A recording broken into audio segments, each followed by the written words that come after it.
In 1997, when I was about 5 years old, my parents threw on a VHS for a movie that would change my life. That movie was Jurassic Park.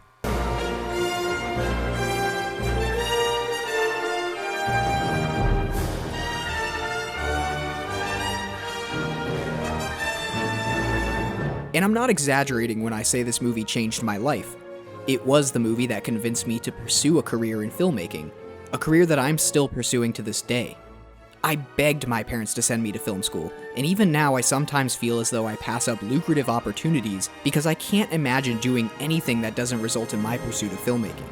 To me, Jurassic Park offers the best of film.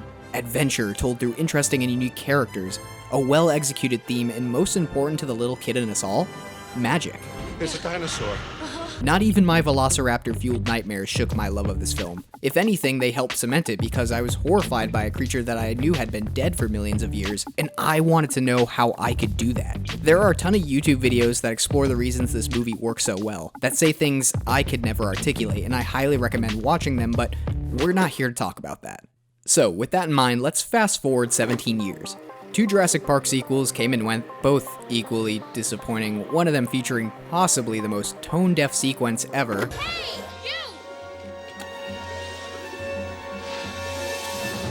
you! Like, come on man, you're better than that. And then, rumblings began about a new chapter in the franchise. The project remained in a holding pattern for years, going through a flurry of rewrites, genre shifts, attached directors and writers, with some story ideas as ridiculous as human-dinosaur hybrids with body armor fighting drug dealers being seriously considered, before finally, in 2013, Universal Studios confirmed the production and release of Jurassic World. And then, in 2015, it happened.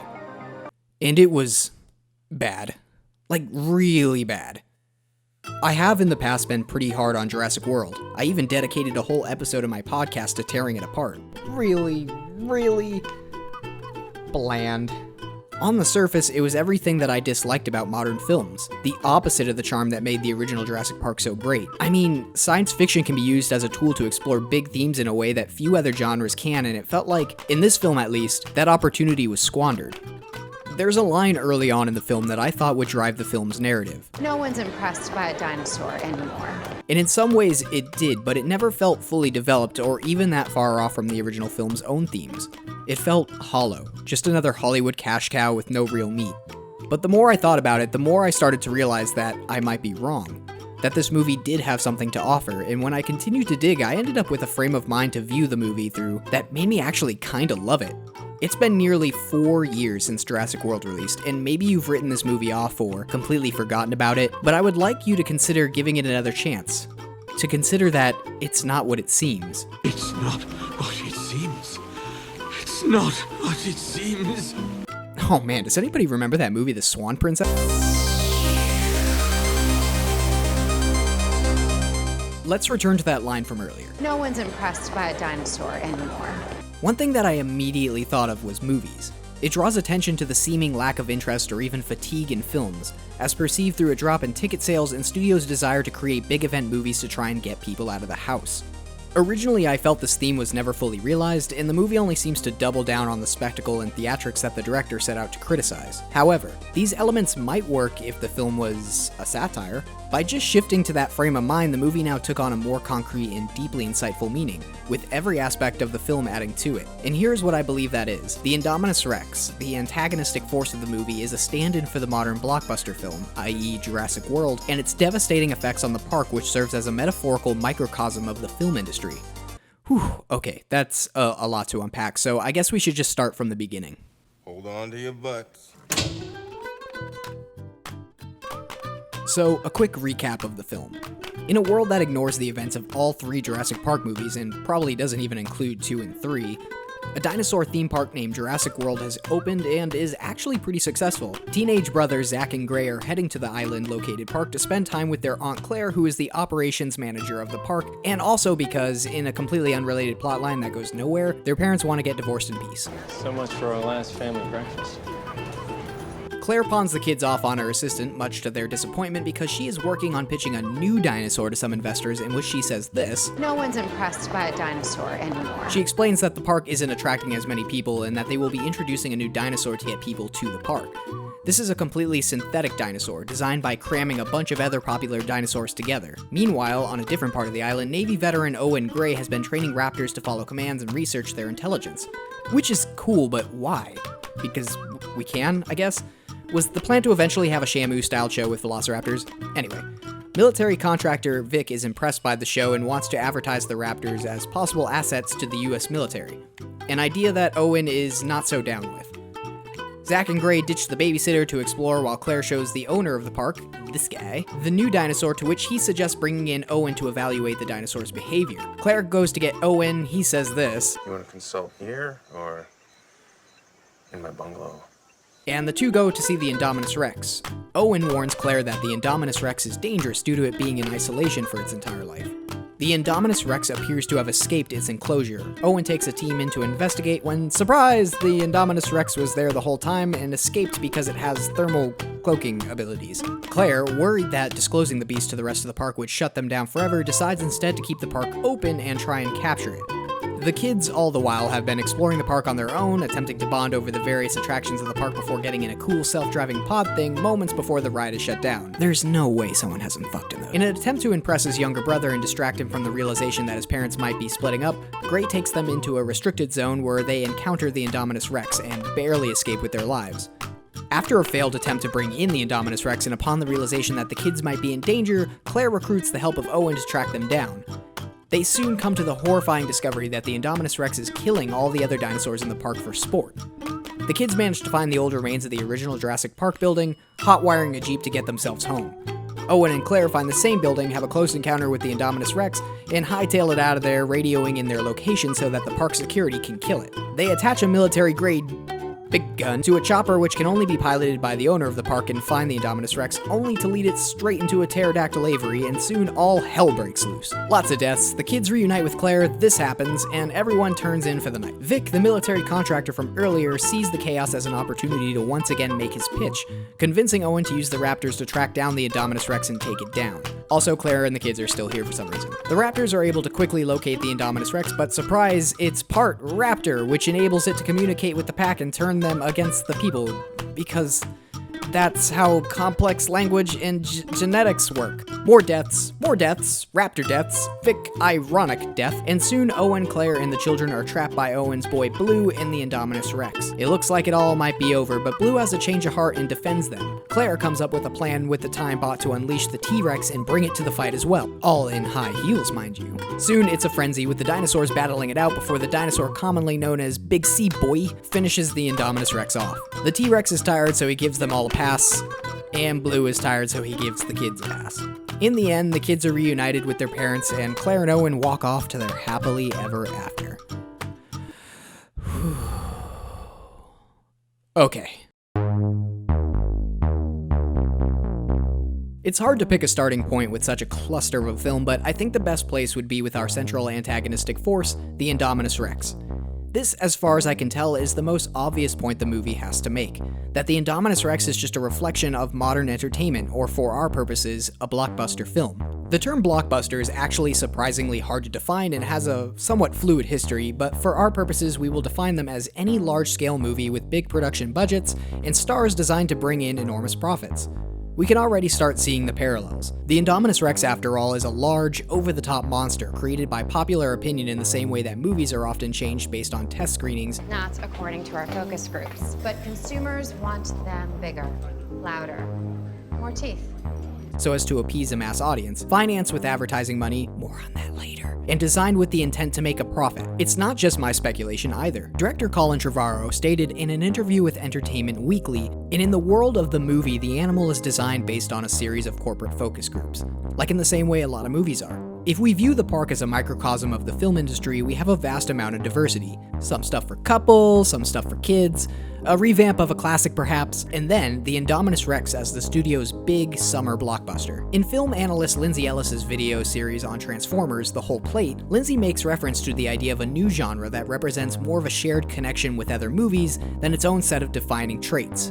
I would like to propose that the modern blockbuster is this new genre, often having more in common with fellow blockbuster movies than any one specific genre, and that the Indominus Rex, it being a synthetic creature made by combining the DNA of other popular dinosaurs, is a perfect representation of this. If you look at films like the Transformers, they practically assault the senses. Every frame is designed for max effect. The Indominus Rex is like that, being as large as a T-Rex with the dexterity and intelligence that made the Velociraptor so horrifying, while also basically having superpowers. Can't talk about blockbusters without mentioning superheroes, right? For that matter, look no further than Jurassic World. Whereas the original Jurassic Park didn't veer far from a traditional science fiction movie with a few elements of horror, Jurassic World is an action-packed thrill ride that weaves between action, science fiction, and seemingly straight fantasy at times. Bigger, scarier, cooler, I believe is the word. But why make a metaphor for the blockbuster be a monstrosity that destroys everything in its path? Aren't blockbusters widely successful and bring in a ton of money, exactly like intended? Hell, Jurassic World itself was in its time the number 3 movie of all time. Well, yes, but stay with me. As I alluded to earlier, the other dinosaurs in the park represent other films, and as we might remember, the Indominus Rex doesn't really get along with them.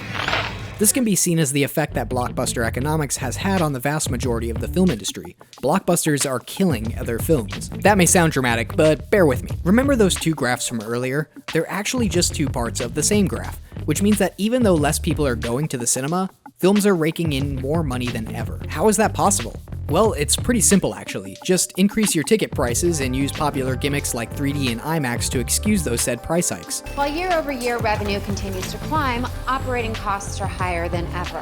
What that implies though is that people are being more picky about the films they go see. Instead of being able to see 3 movies a month, a person may only be able to afford going to 1. And factoring in the stagnation of wages along with skyrocketing inflation in America, people have become more frugal with their film consumption. This creates unnecessary competition between films even within the same studios, and guess who is going to win that competition 9 times out of 10? It's precisely because of how blockbusters are designed. Their huge budget accounts for mass marketing campaigns that far exceed the marketing budgets, or even the entire budget, of other films, and more often than not, people tend to go with what they know, which accounts for the majority of blockbusters being sequels, reboots, or part of a known franchise. We can see how the highest grossing films have shifted over the years towards non-original content. It's a self-perpetuating cycle. Blockbusters keep returning huge profits, so that's what gets betted on. All the while, anything new or original seems like a risky bet and ends up not being worth it. To put it simply, this town ain't big enough for the 2 of us. Let's look at the companies Paramount and Warner Brothers, who at one time created No Country for Old Men and Slumdog Millionaire respectively. Both of those movies won Best Picture, yet both of the specialty divisions that created them have been abandoned, with Paramount investing its money in the Transformers films and Warner Brothers in the DCEU. Now, this isn't to say that an Oscar is the only reflection of a movie's value or that blockbuster films are bad, although, yeah. Oh, okay. Yeah, I get it. Okay, bad example. The point being that those movies can't coexist, and the drive for profit under blockbusters is effectively killing the production of other films. The independent film market is hit especially hard by this as they continue to be judged by blockbuster performance standards. Studios and distributors have no reason to buy these films when it's just going to be overshadowed by a blockbuster anyways. Soon, all that remains is the blockbuster. Jodie Foster, who has been a vocal opponent of this phenomenon, said in an interview, "Going to the movies has become a theme park. Studios making bad content in order to appeal to the masses and shareholders is like fracking. You get the best return right now, but you wreck the earth. It's ruining viewing habits of the American population and then ultimately the rest of the world." So the question that arises next, how then does this result in the destruction of the park, aka the film industry?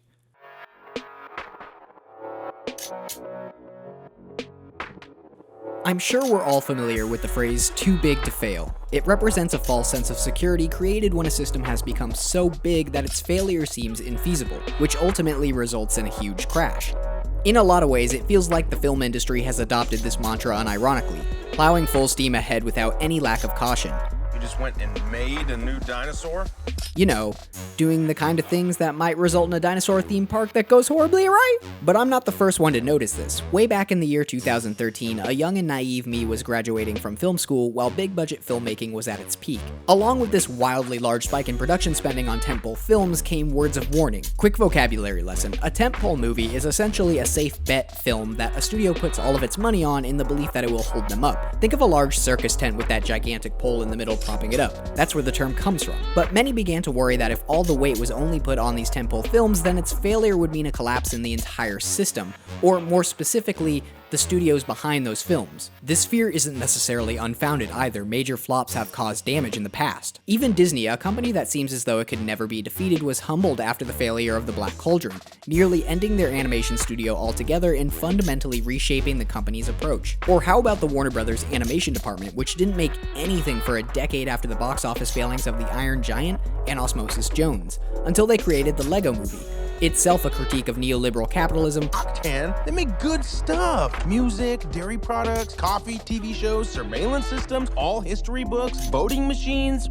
Wait a minute. And its desire to maintain a status quo rather than take chances and embrace the unknown. As I explained earlier, studios are tending to go with these safe bet movies more often, placing more and more money onto the backs of fewer and fewer films, so even if a few of them were to fail, they could be facing the end. Costs. Enough about cost.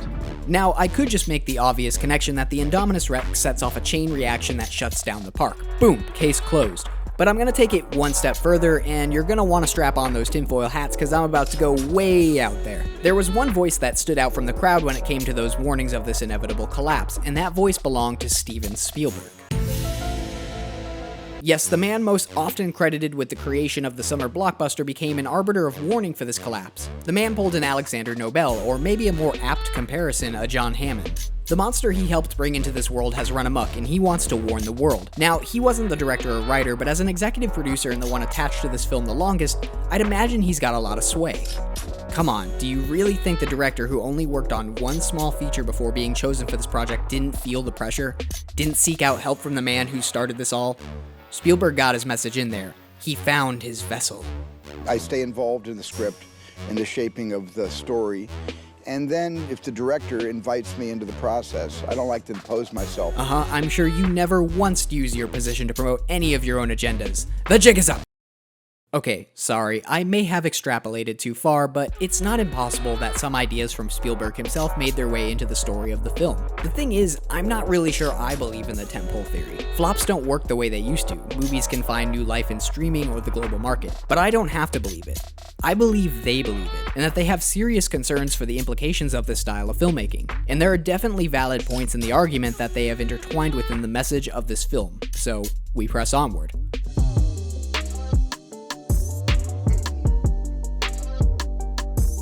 So, near the end of the film, both the T-Rex and the Raptor join forces to fight the Indominus Rex, and for the most part, they get their asses handed to them. I think it's relevant that the two dinosaurs that fight the Indominus Rex are staples of the franchise. Both the T-Rex and the Raptors are heavily featured in every Jurassic Park movie. They represent the movies themselves. I mean, the logo is of the T-Rex. She's just inseparable from the brand. If the dinosaurs represent films, then the T-Rex and the Raptor represent known properties. The kind that never fail, except when they do. And man, do they. As much as we may think these kind of recognized properties will turn a profit, they can be colossal failures. In fact, adding these to the mix can exacerbate the damage. With blockbusters, we rarely get a break. There was a time when we might have the summer blockbusters and then maybe a few winter releases, but now we have blockbuster films for every month of the year. This begins to crowd the screening schedule and worse, cause the films to cannibalize each other's profits. People just don't have the time or money to keep investing in these properties when they keep making more and more. And that's a problem, because even though studios know the movies themselves might not make a profit, they think they can count on the things like television spin-offs, merchandise, and other forms of revenue that a franchise-based system will earn them, and keep investing in more. The MCU was set up this way. Most of the Phase 1 movies didn't even turn a profit. But now with franchises being invested in heavily, how is that sustainable? I'm sure you can remember a time where a reboot or a sequel of a movie you love tanks hard, and the sadness that goes along with that. I felt the same way watching those two staples of my childhood being crushed by the Indominus Rex. But it was set up this way. There's another scene I think illustrates this point well. It's when the children stumble across the remains of the old Jurassic Park Visitor Center. It is abandoned and forgotten, long has nature taken over the structure, a decayed memory. Revisiting the past can be like this. There's the sense that the things we love will hold up to the test of time, and that's not always the case. It sucks, but it's true. Just look at the Lone Ranger. Once the Lone Ranger was an icon. Not just an icon, the icon.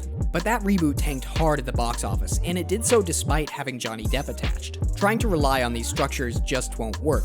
The end of the first movie directly contrasts the power our creations have over the systems and environment they were born in. The T-Rex is the queen. And in Jurassic World, we get this. The shift in power is clear, and unfortunately, despite our advances, we still hope the old ways will save us. Up until now, I focused a lot of my attention on the films themselves, but looking at the movie, there's a human toll taken by the Indominus Rex. It's not just movies or the industry, real people are affected, so let's explore that. So obviously no one is actually dying. Okay, that's not true, there have been deaths on large-scale productions, but that's a bit grim, so let's not dwell on that too much. I've asserted that blockbuster economics has been crappy for movies and that Hollywood's continued approach may lead to disaster. But what about the people working on them? I mean, isn't this great for everybody involved? Well, not quite everybody. And the Oscar goes to Life of Pi. You may not remember this, but in 2013, Life of Pi won the Oscar for Best VFX, and during his acceptance speech, Bill Westenhofer attempted to draw attention to a growing problem in the VFX industry. The biggest names in Hollywood were so moved by his emotional plea, they band together in solidarity with the VFX industry, and I'm just kidding. They played the Jaws theme to drown him out, cut his mic, and the audience laughed him off stage. Including Rhythm and Hughes. Sadly, Rhythm and Hughes is suffering severe financial difficulties right now. I urge you all to remember. Ironic, since moments before, the Avengers jokingly alluded to the fact that not enough attention is given to the VFX guys before announcing the winner. The studio that created the visual effects for the film, Rhythm and Hughes, declared bankruptcy just 11 days before that. I would like to say that this was an isolated incident or that the subsequent VFX strike managed to garner enough care to change things, but neither is true in the slightest. The problems that plagued visual effects professionals then continue to do so to this day. Just from 2001 to 2013, 21 VFX houses closed or filed for bankruptcy. Movies today, especially the growing amount of blockbuster franchises, rely on visual effects. A study released in 2017 by Film LA Incorporated stated on films with a budget of over $100 million, an average of 49% of jobs went to the visual effects department.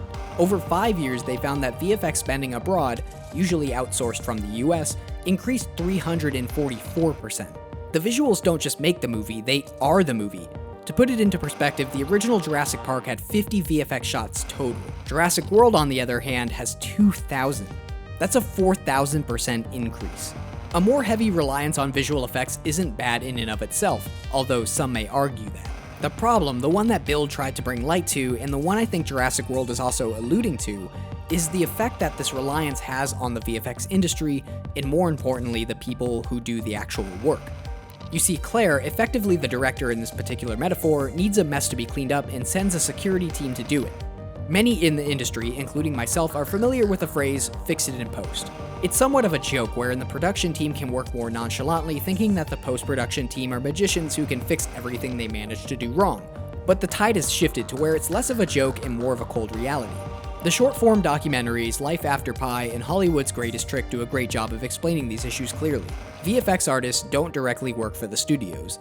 They work for a VFX house, which is contracted by the studio, and the thing is, studios aren't competing for a VFX house. The VFX houses are competing with each other for a chance to work on a film. Because this isn't regulated by the government, the companies get into a race to the bottom. It effectively becomes who can provide the lowest cost to the studio. A great year for a visual effects company would be 5% profit margin. I think for some visual effects companies, and certainly in my past, when we broke even, that was a good year. When we lived to fight another day, we felt like we had succeeded. And if you think that a VFX house might stand up for itself at a certain point, think again. You can probably mitigate that risk by not serving that person anymore. But in visual effects business, there are 6 people online. There will never be 7, only 6. And if you piss off that customer, he turns around to the other 5 and says, "Yeah, was charging me for jalapenos. Let's get out of here." And they all leave. Now you got a hamburger stand, a lot of hamburgers, no clients. This is bad enough for a business trying to stay afloat, but what about the people? Well, since these artists are typically contracted, they don't receive healthcare, benefits, or retirement. And once the film is done, then the job search begins again. Side note, applying for jobs is the worst. Like, I already uploaded my resume, why are you making me manually put in my information? Most VFX artists immediately go on unemployment once a film is finished. Then, to burden them even more, most studios will outsource those contracts to a place where they can expect an even cheaper rate. So if you hope to stay in the game, you'll have to follow the job, which is not only costly, but exhausting and takes away from any hope of settling down or raising a family. But it's worse than even just that. Even when you get a job, working expectations are brutal. Most VFX artists put in as much time as 80 hours a week. Some have suggested they may go 32 hours straight. The overwhelming conditions have led many to substance abuse, like in the case of Eric Kohler, a visual effects producer who went completely off the radar for a week before he was found at a rehab facility in another state. This shows no chance of slowing down, with Infinity War's over 3,000 VFX shots becoming an industry norm. The problem will continue to be exacerbated as films continue to push the bounds of what is even feasible. Infinity War had 9 VFX houses and over 1,400 artists working on it. It seems studios have decided to increase competition and throw more people at the problem. You might also be familiar with another saying, the show must go on. But for these artists, it probably sounds more like, the show will go on, with or without you. At this point, you may be asking yourself, why? Why would anybody subject themselves to this? Well, for the same reason I got into film. These artists saw something magical and they want desperately to be a part of it. People who grew up watching television or watching movies and falling in love with it, I think that's why a lot of people are in this business, because they had a passion for telling stories. And I think that's why most of us are here. I used to love it with all my heart. Like, there was nothing that would make me happier than get up and go to work. And I never gave any attitude. And even when I was pregnant, I was like a total trooper. People would die to work on Transformers.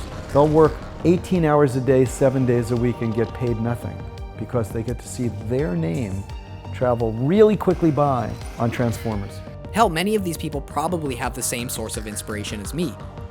It's in this way that I believe makes Jurassic World the perfect place to highlight this issue, because it's conceived from a film that really showed what VFX are capable of and paved the way for its current place in film.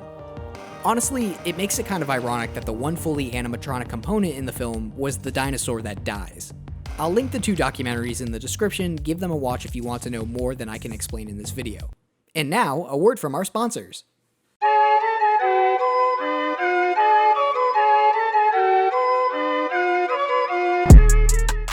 Product placement is a reality of film. The practice goes all the way back through film's history. Just look at the shot from the first Academy Award-winning film Wings, or even Jurassic Park. But Jurassic World is relentless. Honest to God, it feels like some shots are just one step away from the Truman Show. Many were quick to jump on social media joking about the amount of product placement in the film, showing just how bizarrely obvious the whole thing was.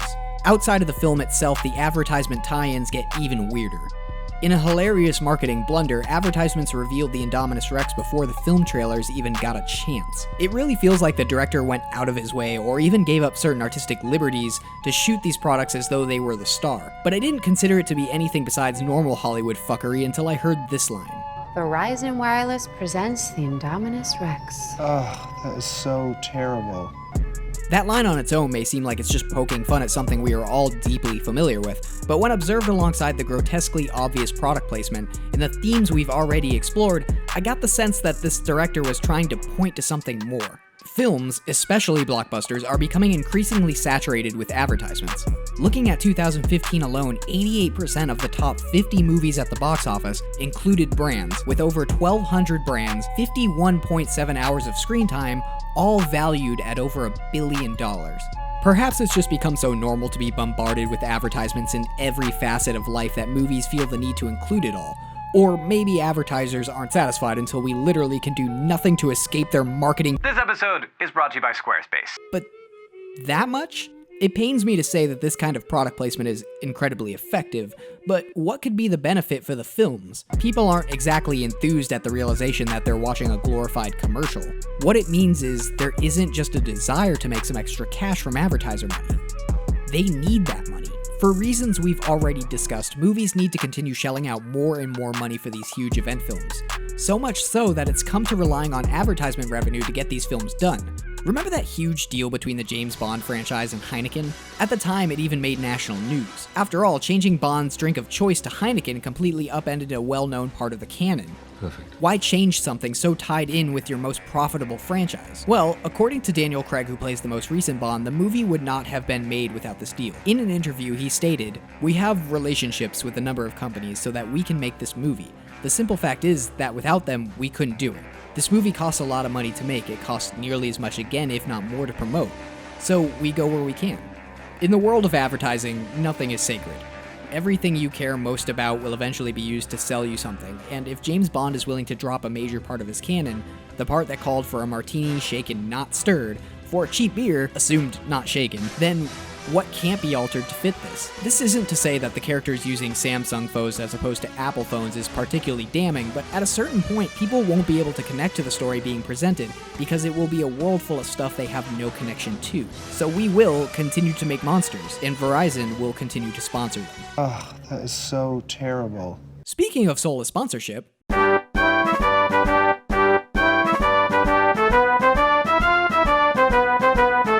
a major plot in the film is Vic's insistence on using the velociraptors as weapons for the military, which again isn't that remarkable on its own. A ton of films have used similar plots.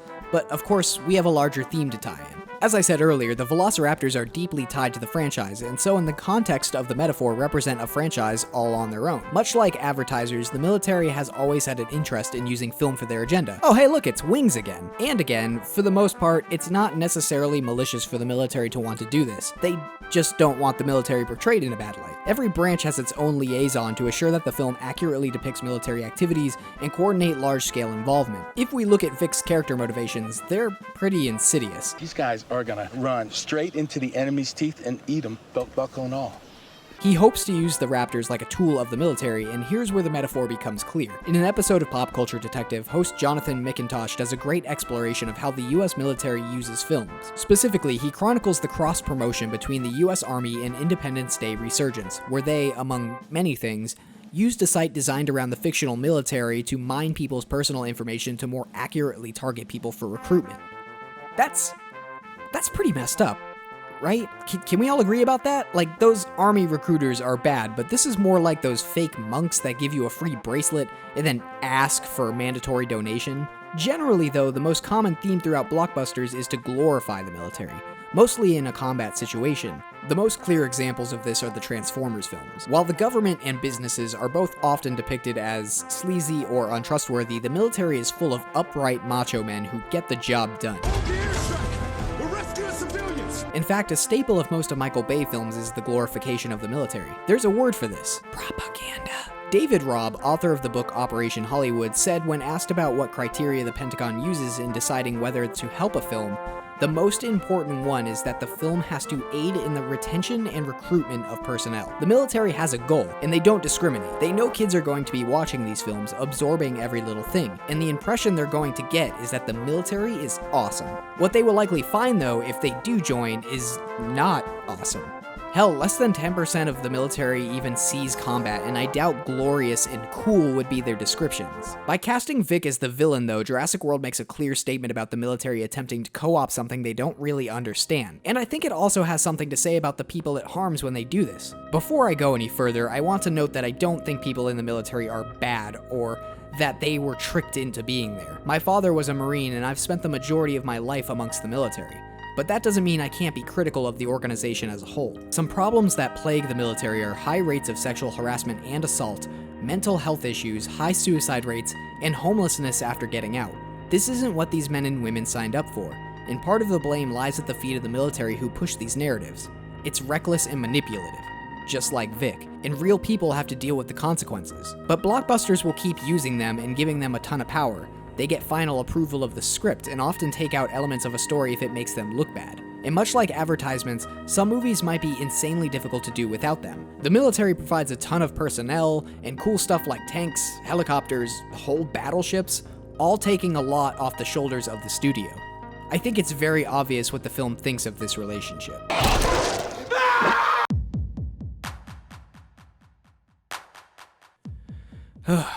Okay, so we have to talk about this one sequence that I absolutely hate.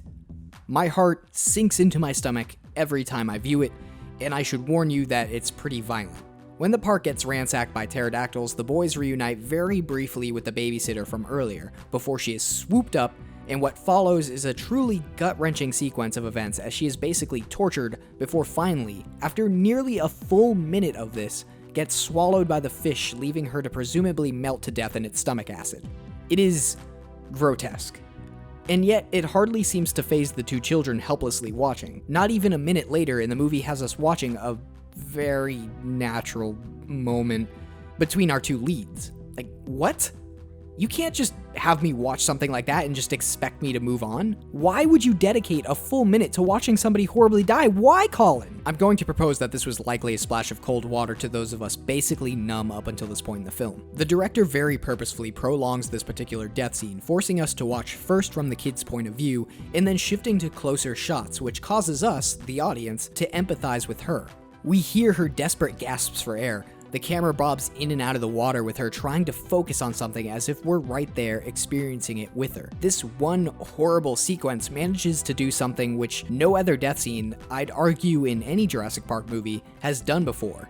Feel true empathy. I've always been horrified at the idea of being eaten alive, but this takes the cake. I believe that the director is trying to show us how desensitized we've become to violence in films, and more specifically children. This isn't something that I've mentioned, but my thoughts on the children are that they are surrogates for movie audiences. They experience the park as patrons, viewing various attractions. The older brother on his own is an interesting case study in the film industry's frustration with trying to get the attention of millennials. So when the kid's only reaction to this horror is a half-hearted, it makes me think that they've been fed a hefty diet of this violence already. Like, seriously, they show more emotion watching a dinosaur get its neck broken. In Jurassic Park, we witness a total of 3 on-screen deaths, 2 of which happen off-screen technically, but I'm being generous. Jurassic World, on the other hand,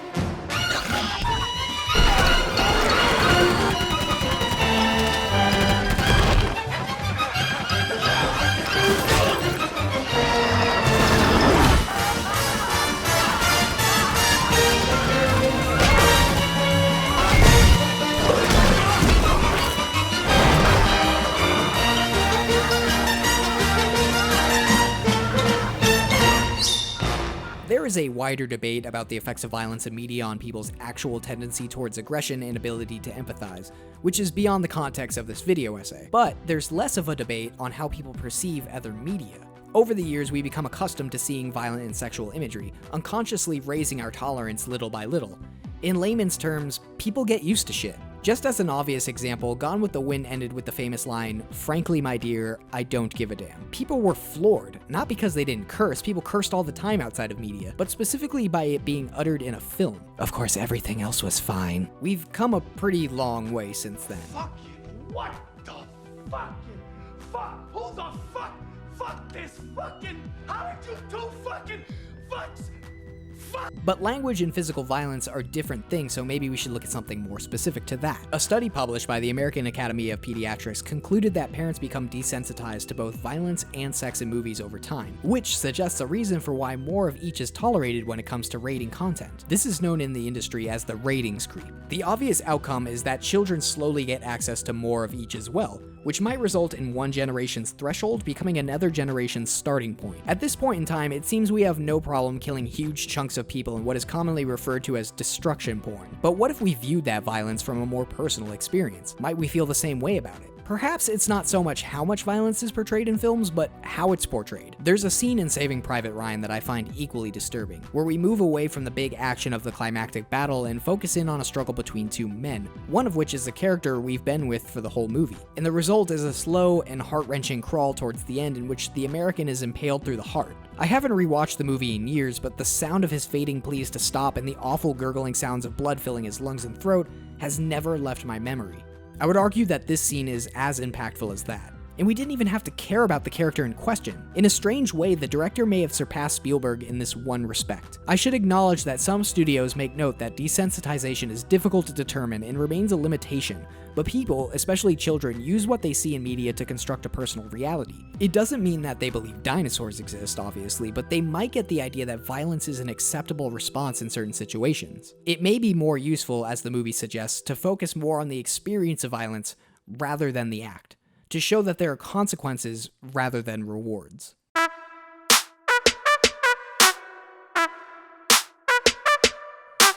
Alright, here we are. From here on out, I'm going to be talking a lot in somewhat broad strokes, so I encourage everyone to do their own research for more specifics. I'll also be talking about racism and sexism in film, subjects that are a little touchy, but I think that are very prevalent in media, so just a warning on that. Let's start with toxic masculinity, or as Lindsay Ellis has so elegantly put it, detrimental dick wagging.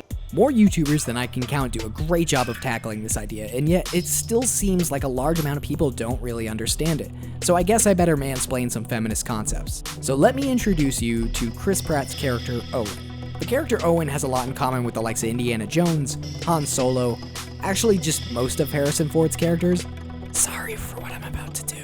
He is cool and calm during life-threatening situations, an unquestionable expert in his field, sexually aggressive, regular aggressive, somewhat chauvinistic, and gets all the one-liners. Depends. On what? What kind of dinosaur they cooked up in that lab? Terrible as those might be. He rarely displays any emotion besides anger, and then there's this line. Who's the alpha? You're looking at him, kid. Oh no! I probably don't have to explain too much about why the whole alpha male thing is problematic, or rather, I just don't have the time, so I'll link some stuff about that. This character type is common.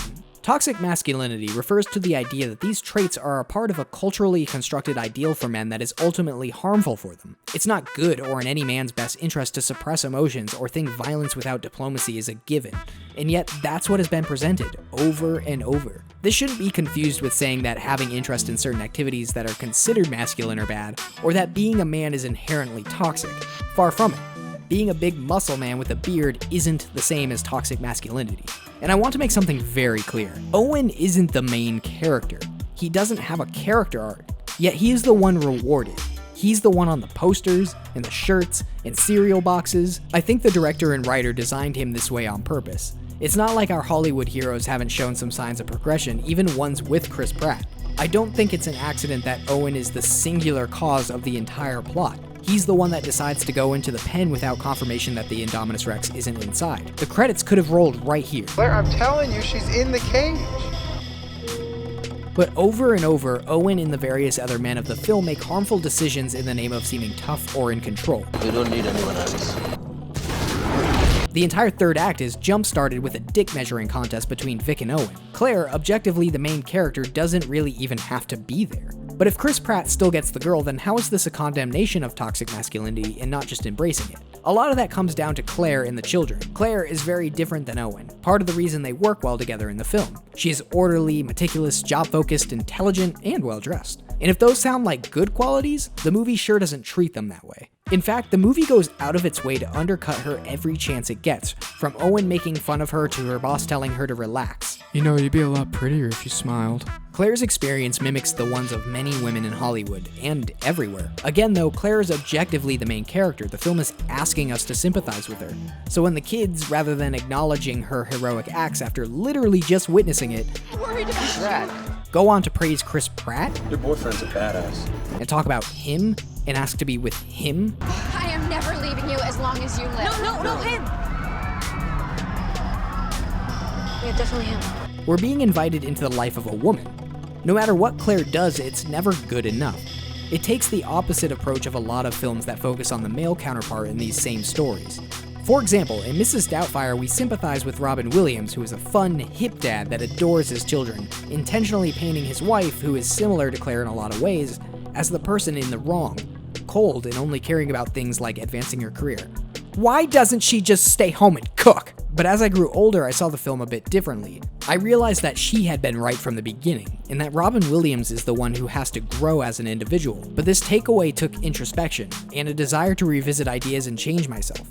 Something I unfortunately don't think most people do often. But Claire does eventually save the day, and she doesn't even have to completely strip to do it.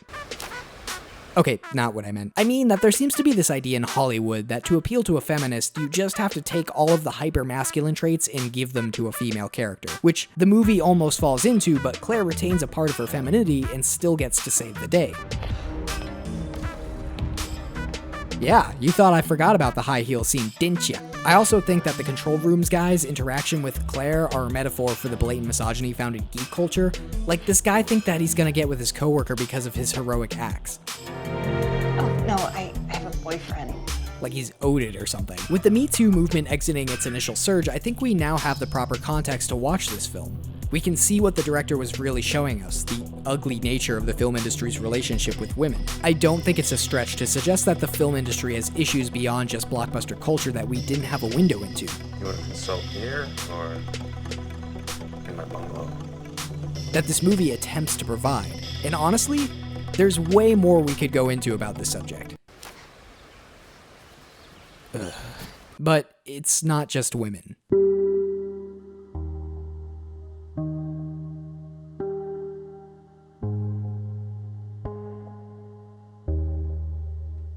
In July of 2018, the USC Annenberg Inclusion Initiative released Inequality in 1,100 Popular Films, a study for, as the subheader explains, examining portrayals of gender, race, ethnicity, LGBT, and disability from 2007 to 2018. The results of the study showed not only an extreme lack of diversity in film, but also a lack of any real progress. This came as a shock to most, especially coming out during a year that was pretty great for African American directors and actors, or better, I guess. Jurassic World, being a microcosm of the film industry, is reflective of the diversity issues present. You can see this even in the director, Colin Trevorrow, who, as I mentioned earlier, had only directed one $750,000 feature before being handed the reins of a $63 million franchise. And here's the kicker, he didn't even have to pitch the idea for the project. This might be just a case of the who you know, seeing as how he was recommended by Brad Bird, but this is not a common occurrence, not that being anything but a white man directing is common. Mark Webb went from 500 Days of Summer to The Amazing Spider-Man, Josh Trank went from directing Chronicle to directing the Fantastic Four reboot, Gareth Edwards went from Monsters to the Godzilla remake, the list goes on, and this isn't to say that this never happens with any other race or gender, but statistically, it's not even close.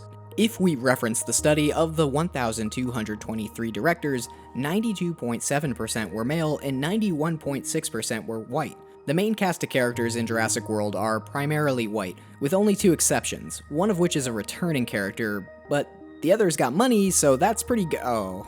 And for all of the people yelling at their screens like, oh, but Chris Pratt is super popular, just makes good business sense, consider that Chris Pratt was locked for the part before even Guardians of the Galaxy came out, when his biggest role was Andy on Parks and Rec. Side note, why didn't Colin also get Aubrey Plaza for the film? He had already worked with her on Safety Not Guaranteed, that way we could have the ultimate crossover film. Jurassic Parks and Rec. Also, consider that even for major non-white stars, especially women, it can be difficult to find leading roles in any major Hollywood films. Even after winning an Oscar for her role in The Help, Octavia Spencer did not easily find any leading roles and turned to television, saying in an interview, "The roles I'm being offered in film are too small to sink your teeth into. And I thought it was time to be able to live with a character at inception and travel with her to fruition, and allow myself to evolve as an actress. I don't get that opportunity in movies, where they ask me, will you play the distraught mom of this boy? I say, sure, but I've played it before." The unfortunate reality is that the current film landscape only encourages more stories centered around white men, and I'm not suggesting it's deliberate or malicious, but more of an unconscious choice. Just like we grow accustomed to violence, we become accustomed to seeing stories about white heroes. White men make them, and white men are reflecting on themselves. There's a scene in the film just after the cool ball thing leaves and the young white boy operating the station gets a call to shut it down where he poorly tries to communicate to the diverse crowd of people, and if that isn't an apt metaphor for Hollywood, then I don't know what is. I also have to acknowledge the extreme lack of LGBTQ representation in blockbuster franchises.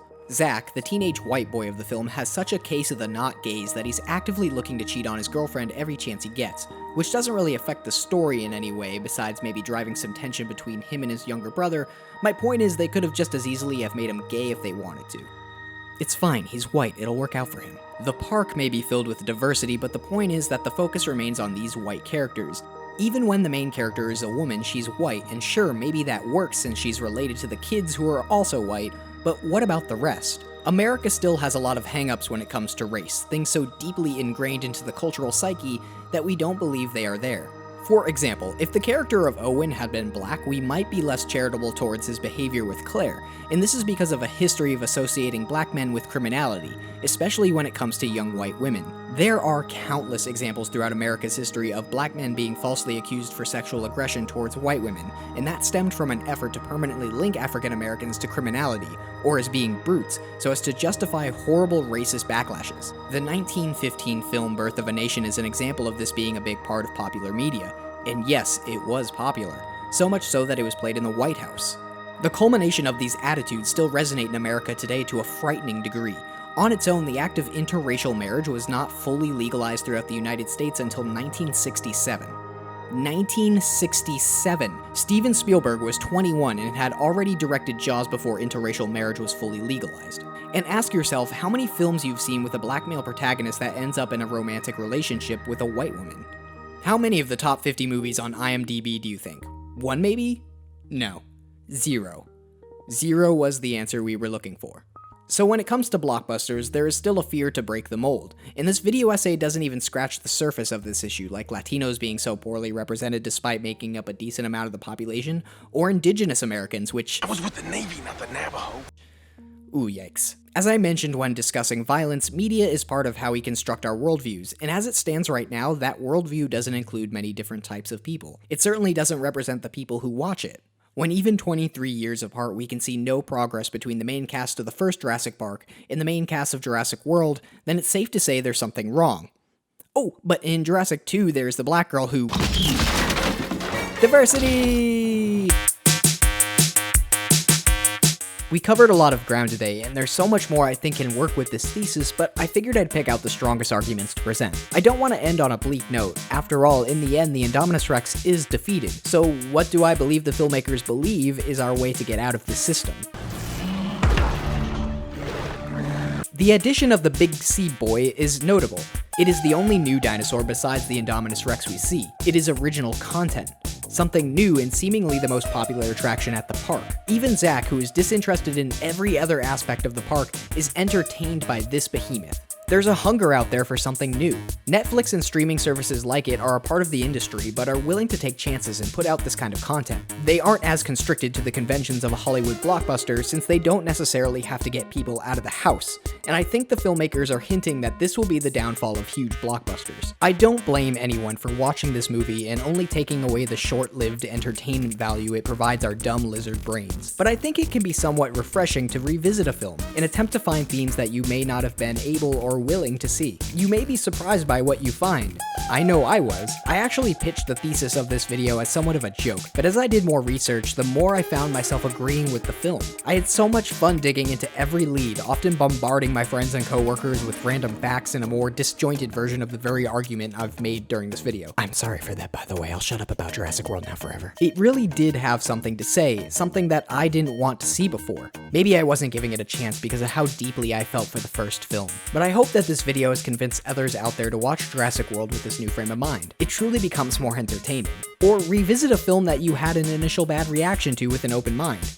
Constantly ask, What else is there? aha! Bet you thought that was a one-off joke, but I brought it full circle. Get it? Cause, like, that whole movie is about things not being like what they seem. Like, the swan is actually a princess, the turtle is actually fast, the bad guy is actually a giant beast, the frog claims to be a prince, and like, the prince has to learn to see past Odette's outer beauty in order to truly love her. Do you see it yet? I'm the prince is what I'm getting at, and Jurassic World is my swan princess. That makes sense. You can trust me, I went to film school. Hey everybody, thank you so much for watching the first ever episode of Overthinking It. I'm hoping to do one of these videos every month, so like and subscribe to the channel if you want to see more. Also, we have a Patreon account if you want to donate. So you can check that out. I posted all the links in the description to other supplementary information if you also want to do some further reading on the subject. Other than that, thank you guys so much for watching and have a great day.